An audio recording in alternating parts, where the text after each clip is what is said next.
Welcome to Stanmore Station. We are here to do secrets of the TFA Jubilee line, Jeff style.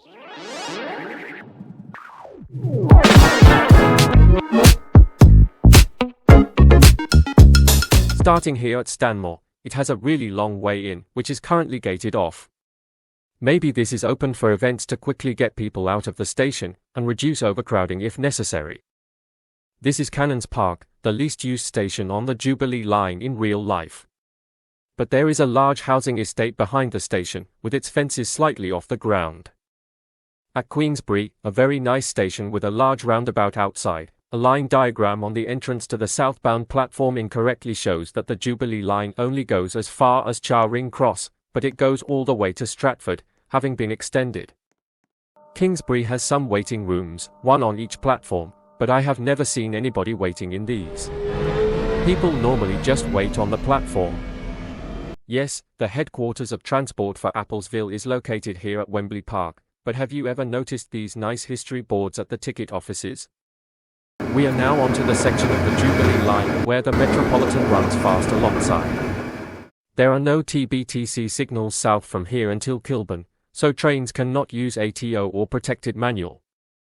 Dollis Hill is often used as an underpass to get to the other side of the Jubilee and Metropolitan line tracks. It doesn't require touching in or out, so is a quite easy way of crossing the tracks here. Despite not stopping there anymore, Willesden Green has Metropolitan Railway and the initials M.R. engraved onto the station building. There is a pleasant iron bridge just south of Kilburn Station's platform, again, with Metropolitan Railway written on it. West Hampstead is so close to Finchley Road that you can see Finchley Road from the south end of West Hampstead's platforms. Just like real life, there is a Sainsbury's, well, Appleberry's, superstore next to Finchley Road station. We are now in the tunnels, and will be until North Greenwich. Like most underground stations here on the network, there is no distinction between the train directions, so you have no way of knowing which platform you're on, without knowledge about this part of the network. Like real life, it's time for some apostrophe fun here at St. John's Wood. On the outside, it doesn't have an apostrophe. Down on the platforms, the tiles don't have apostrophes. But, on the line diagrams, it does have an apostrophe. And in the menu, yes, an apostrophe. There is a rather ghostly corridor that leads you to the two Jubilee line platforms, and to the Metropolitan line platforms, here at Baker Street. But I am too tall to use this corridor, so I hit my head on the tracks, get electrocuted, and die. Since I cannot think of anything interesting to talk about in Bond Street, I just want to take a few seconds to appreciate the spaghettiness of this line diagram. Very soon after Green Park Station, the line diverges into the fresh Jubilee line extension and the Charing Cross branch thingy. Should I include Charing Cross? Charing Cross used to be the southern terminus of the Jubilee line, until it was extended to Stratford and was cut off from the rest of the line. However, through the blue doors, the platforms are still in situ, and can be used for turning around trains. Now onto the Jubilee line extension, with slick platform edge doors, intertwining escalators, and a piano at Westminster. Yes, woohoo. The distance between Waterloo and Southwark is closer than you think, so be careful when driving between them. You can see at Southwark, a secret door into the abyss. At London Bridge, there is another really long tunnel, that leads to nowhere. At Bermondsey, there is a cool pattern in the ceiling, which eventually leads up to daylight. This is Canada Water, and this signal is very dissatisfyingly not upright. There are 9 escalators on Canary Wharf's Island platform, but each one of them leads to nowhere.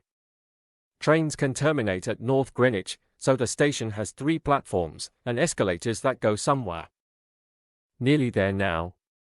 Canning Town is a double-decker station, so if it was fully operational, like in real life, it would be a mess of different trains, tracks, and confusing platforms. But this Canning Town only has 2 for the Jubilee line, 2 for the DLR, result. I love the detail at West Ham Station. It has a very nice entrance, leading over the DLR platforms and to the Jubilee line platforms. What an excellent station! We are at Stratford, the other end of the Jubilee line. There is a bus station with frequent buses to pretty much everywhere in London, and another piano to play us out.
h h h h h h h h h h.